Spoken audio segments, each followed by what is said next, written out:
Assalamualaikum warahmatullahi wabarakatuh dan selamat sejahtera.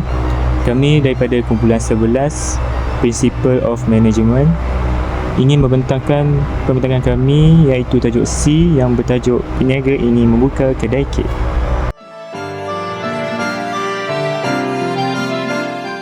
Baiklah, sebelum kami memulakan, izinkan kami memperkenalkan diri kami terlebih dahulu.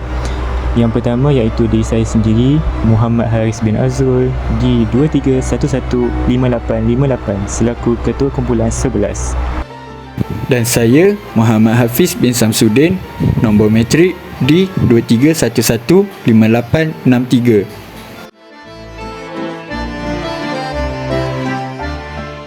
Baiklah, kita akan teruskan dengan pengenalan terlebih dahulu. Apa yang kita faham tentang Principle of Management? Secara umumnya, dalam menjalani kehidupan seharian, tentunya terlibat dengan pengurusan secara langsung maupun tidak langsung. Contohnya, sebagai seorang pekerja maupun pelajar di universiti akan terlibat dengan pengurusan tanpa disedari. Dekan yang bertindak sebagai pengurus yang akan mengurus perjalanan aktiviti di universiti, manakala pensyarah pula akan mengurus perjalanan proses pengajaran, dan pelajar seperti kita pula bertindak sebagai pengurus diri masing-masing untuk mengurus bagi menjalani pelajaran di universiti.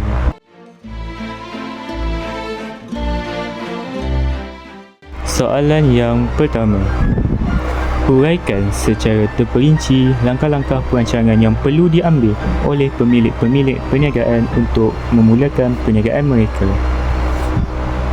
Berikut adalah langkah-langkah perancangan yang perlu diambil oleh pemilik perniagaan untuk memulakan perniagaan mereka secara terperinci. Antaranya adalah penyelidikan pasaran. Lakukan penyelidikan pasaran untuk memahami permintaan pasaran, saingan dan trend industri. Ini akan membantu dalam menentukan konsep perniagaan yang sesuai. Yang kedua, penyediaan kajian kelayakan. Buat kajian kelayakan untuk menilai keberkesanan perniagaan dari segi keuangan, teknikal dan operasi. Ini amat membantu untuk menentukan kebolehlaksanaan perniagaan. Selain itu, pelan perniagaan. Sediakan rancangan perniagaan yang merangkumi matlamat perniagaan, strategi pemasaran, struktur organisasi dan jadual keuangan. Ini adalah panduan untuk menguruskan perniagaan. Seterusnya, pembiayaan perniagaan. Tentukan sumber pembiayaan untuk perniagaan seperti pinjaman bank, modal sendiri, pelaburan pemegang saham atau pembiayaan kerajaan. Pastikan perancangan keuangan mencukupi untuk memulakan dan mengendalikan perniagaan pada masa yang akan datang. Yang kelima, pengaturcaraan perniagaan.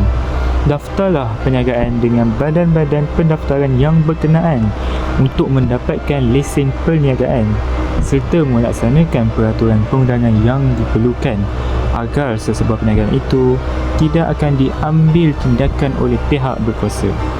Yang keenam, pengurusan sumber manusia. Tentukan keperluan tenaga kerja, susun atur proses perekrutan dan tetapkan polisi dan prosedur untuk pengurusan sumber manusia. Yang ketujuh pula, perolehan peralatan dan bekalan. Identifikasi peralatan, bekalan atau bahan yang diperlukan untuk operasi perniagaan yang sedia untuk mendapatkan atau menyewa mereka. Yang ke-8, pemasaran dan jualan. Bentuk strategi pemasaran yang melibatkan penjenamaan perniagaan, penentuan harga, promosi dan saluran pengedaran yang sesuai. Perkara ini dapat membantu sesebuah syarikat itu maju pada masa demi masa. Kerana strategi pemasaran yang kreatif dapat menarik minat orang ramai terhadap produk kita. Juga penjenamaan yang begitu eksklusif, harga yang berpatutan dan mengadakan promosi untuk menarik minat mereka. Yang kesembilan, pengurusan stok inventory. Tetapkan sistem pengurusan stok dan inventory untuk mengawal bekalan dan kos inventory.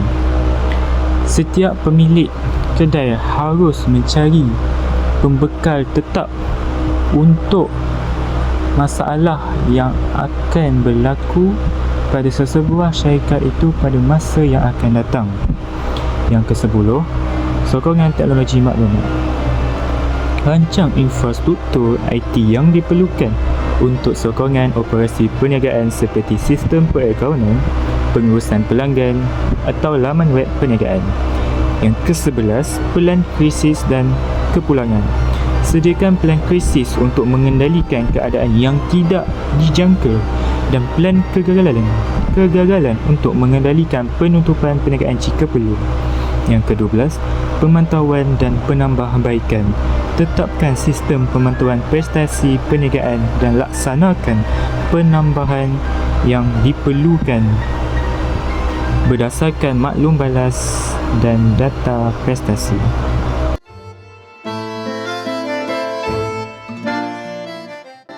Soalan kedua.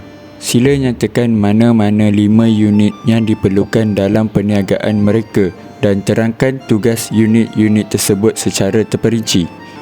Jawapannya, dalam perniagaan kedai kek, 5 unit yang diperlukan mungkin termasuk: yang pertama, unit pengurusan. Ia bertanggungjawab untuk mengurus keseluruhan kedai kek, termasuk perancangan strategik, pengurusan operasi harian, pengurusan staf dan pemantauan prestasi kewangan. Yang kedua, unit penghasilan. Bertanggungjawab untuk membuat kek dan produk makanan lain, termasuk pembuatan adunan, pemanggangan, hiasan dan penyediaan produk untuk dijual. Yang ketiga, unit pemasaran dan jualan. Bertanggungjawab untuk mempromosikan kedai kek, menarik pelanggan, membuat strategi pemasaran serta menguruskan jualan dan promosi, termasuk pengiklanan di media sosial, promosi dalam kedai dan perhubungan awam. Dan yang keempat, unit kualiti dan keselamatan makanan. Bertanggungjawab untuk memastikan kek dan produk makanan lain diproses dengan selamat dan mematuhi standard kesihatan dan keselamatan makanan yang ditetapkan, termasuk penyelidikan bahan mentah, pemantauan proses pengeluaran dan pengawasan sanitasi. Dan yang terakhir, kelima, unit pentadbiran dan kewangan. Bertanggungjawab untuk menguruskan aspek pentadbiran dan keuangan kedai kek, termasuk urusan perakaunan, pengurusan inventory, urusan perundangan, pengurusan perhubungan dengan pembekal, serta pembayaran dan penerimaan wang.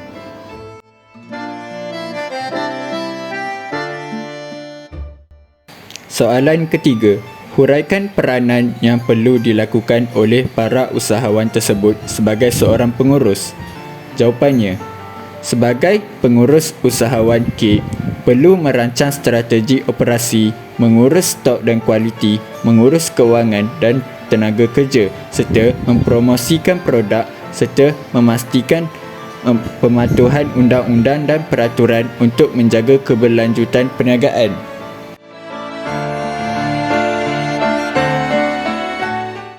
Sebagai penutup tirai perbincangan kami, setiap peniaga yang ingin memulakan perniagaannya hendaklah mempunyai pelbagai strategi dan rancangan terlebih dahulu untuk kebaikan perniagaannya dan untuk menghadapi perkara yang tidak diduga pada masa akan datang. Sekian, itu saja daripada kami.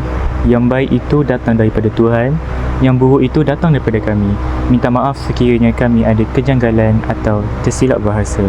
Itu saja daripada kami. Sekian. Assalamualaikum warahmatullahi wabarakatuh dan selamat sejahtera. Terima kasih.